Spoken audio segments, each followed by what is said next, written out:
Hello, Rasmus Reviews here, and well, I guess you can tell with the background, in case you haven't noticed. Today we're reviewing we're reviewing Ned Kelly, the 2003 movie based on Australia's most famous bushranger.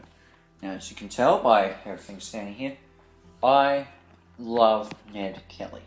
I used to research him a lot when I was younger. To be honest, I have tons of books. I've got this snow globe, this statue, a couple of other things as well, and of course I have documentaries, and I have the movie. So, as I said before, Heath Ledger stars as Ned Kelly, who is the son of an Irish-born convict and is constantly being ridiculed by the police and is pretty much, being bullied by them, I should say.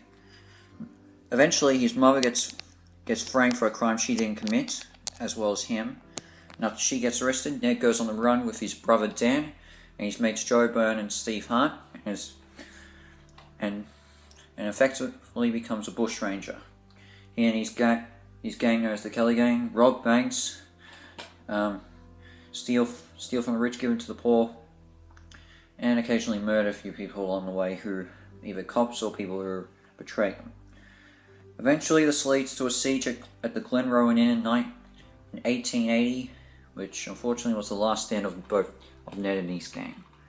His gang died at the siege, but Ned survived. It was later trialed and hanged for convicted murder. So yeah, basic history roundup. But if you want to know more, just read about it. So what do I think of the movie overall? Honestly, I think this is a really good adaptation. I mean, I've not seen the Mick Jagger one, but I hear it's pretty bad. But this I hear a few good things about, and honestly, I think this is a really good one.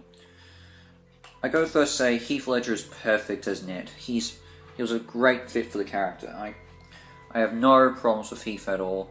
He was a great actor and is still missed today, and he does really well as Ned.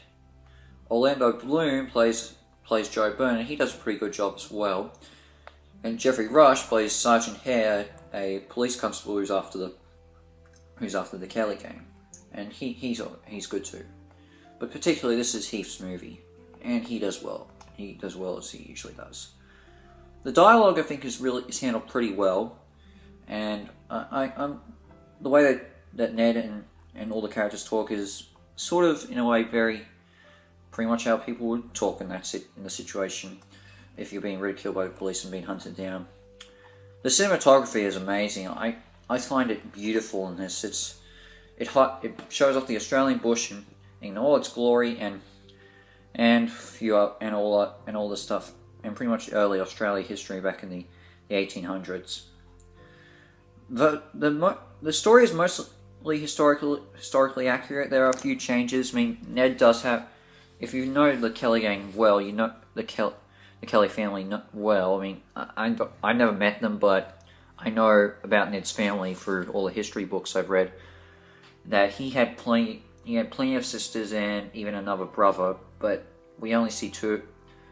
We only see three of his sisters in this, along with his mother.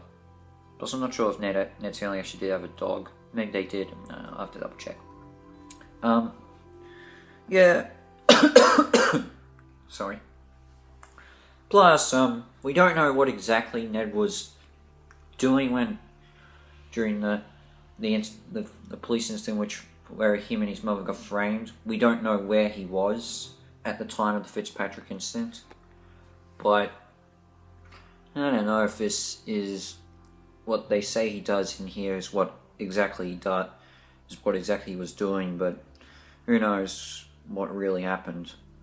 And the siege at Glenrowan, which is pretty much the climax in this, gotta say it's perfect. It's pretty much almost like what happened in history. It's pretty faithful from what I can tell. Do I have some cons? Well, yeah, two. First off, I don't really find the music that's okay. It's fine, but nothing really memorable. Like, I can barely remember the music, honestly, in this, so that's no problem. Far from it. music is fine, but I don't really think I need memorable music, but I don't know. I don't really know what to say about that. And Naomi Watts is in this movie, and to be honest, I think she was pretty pointless. I mean, I think, I don't really think Naomi Watts was needed in this movie. She's a fine actress. She does okay, but I don't know. Could have maybe gone without her. But overall, what do I think of the movie? I think it's a really fine movie, and a good movie based on one of Australia's favourite icons and one of my favourite people I like to research. I'm going to give this an 8.5 out of 10 hat stars. Well, I'll catch you later for my next review, which will be Mortal Kombat 11. So, as most reviews is out. Ciao.